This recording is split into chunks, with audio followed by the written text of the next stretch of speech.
और 4 विभागों का दायित्व है और 9 विधानसभाओं के उपचुनाव है, जहां मेरी आज भी चुनाव में ड्यूटी लगी थी और कल भी लगी थी।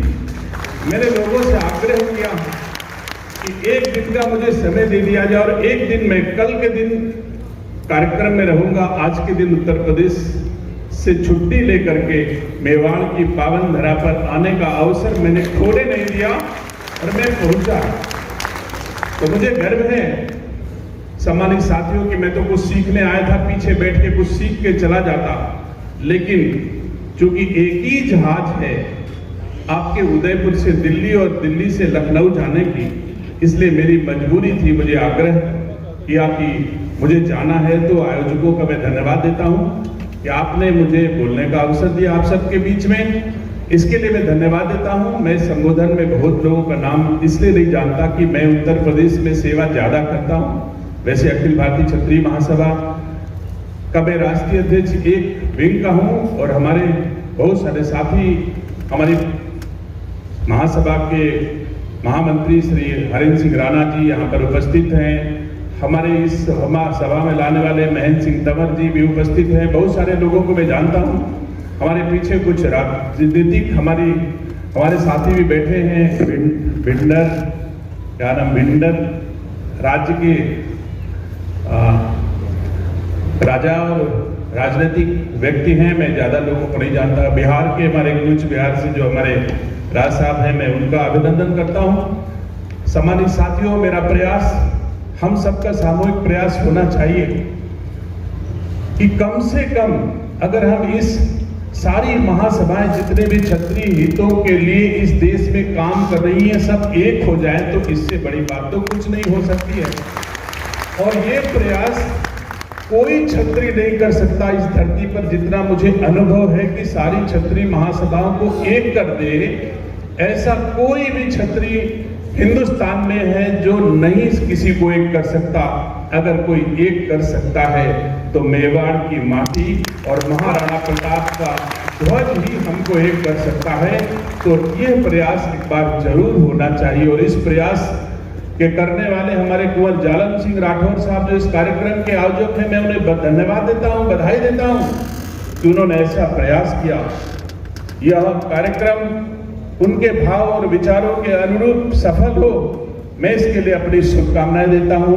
और जब जब कभी इस कार्यक्रम के लिए मुझे कभी याद किया जाएगा तो मैं निसंदेह चित्तौड़ की पावन माटी हो, चाहे देश के क्षत्रिय समाज का जहां कहीं भी ध्वज हो, हम लोग वहां इकट्ठा होंगे। मैं आयोजकों को पूरा भरोसा दिलाता हूं। अभी कार्यक्रम का एजेंडा तो मेरे पास नहीं है, लेकिन कार्यक्रम के एजेंडे के बारे में मैंने कुछ अपने पूर्व वक्ताओं से मैंने सुना है। क्षत्रिय समाज में व्याप्त विकृतियों पर अभी आगे के किसी एजेंडे में विचार किया जाना है, ऐसा मैंने सुना है।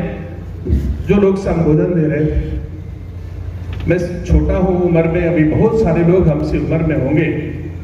हमको आपको सबको मिलकर के यही बचाना है। हम आप अपने उस चश्मे से देखें कि इस समाज में सबसे ज्यादा गिरावट क्या क्षत्रिय समाज में ही आई है? बिल्कुल नहीं। आज भी पूरे हिंदुस्तान में अगर सबसे अच्छा चरित्र किसी का है तो क्षत्रिय समाज के लोगों का चरित्र है।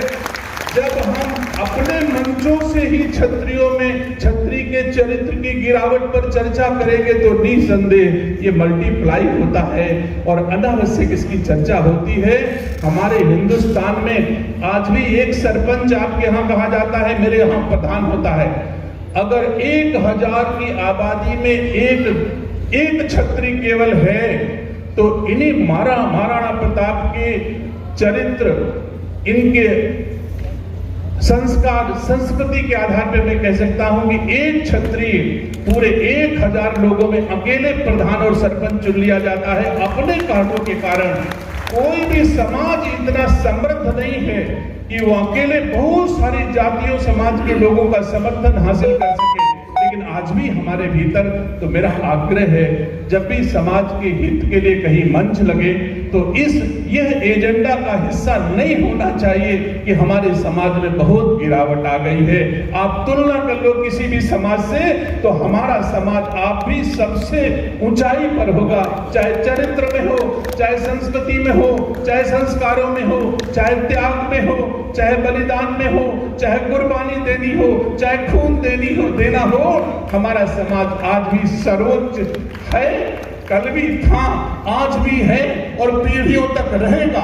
यही हमको मंचों से संदेश देना चाहिए। अगर हम ज्यादा सुधार की चर्चा करने लग जाएंगे तो हमारा समाज का मनोबल आने वाली पीढ़ियों का गिरेगा। मेरा आग्रह है, आप सबसे एक छोटा सा सुझाव देके जाता हूं। आप सबको एक करने का आपने संकल्प लिया है, ईश्वर करे आपका वो संकल्प पूरा हो। लेकिन यहाँ क्षत्रिय समाज के लोग बैठे हैं, एक बार अपने भीतर देखें कि हम भाई भाई एक हैं ना, हम परिवार में एक है ना। दूसरे को एक करने से पहले अपने घर से एकता को प्रारंभ करो, भाई की इज्जत देना शुरू करो, भाई का सम्मान देना शुरू करो, भाई का हक देना शुरू करो। सम्मानित साथियों, समाज परिवार से ही निकल करके समाज बनता है। अगर आप परिवार को मजबूत करोगे, 4 परिवार मजबूत होंगे, यही समाज मजबूत होगा। इन्हीं शब्दों के साथ मैं धन्यवाद देता हूं और मैं अपने को गौरवान्वित महसूस करता हूं कि महाराणा प्रताप के वंशजों का सुखद दर्शन बड़े करीब से मैं कर पा रहा हूं। ये मेरे गौरव का विषय है और जब भी कभी आवश्यकता पड़ेगी तो मैं आग्रह जरूर करूंगा कि उत्तर प्रदेश की पावन धरा पर, जहां भगवान श्री राम, जहां बाबा विश्वनाथ, जहां भगवान कृष्ण की पावन भूमि है, कभी विश्वनाथ जी आए, मैं उनका हृदय से स्वागत अभिनंदन करता हूं।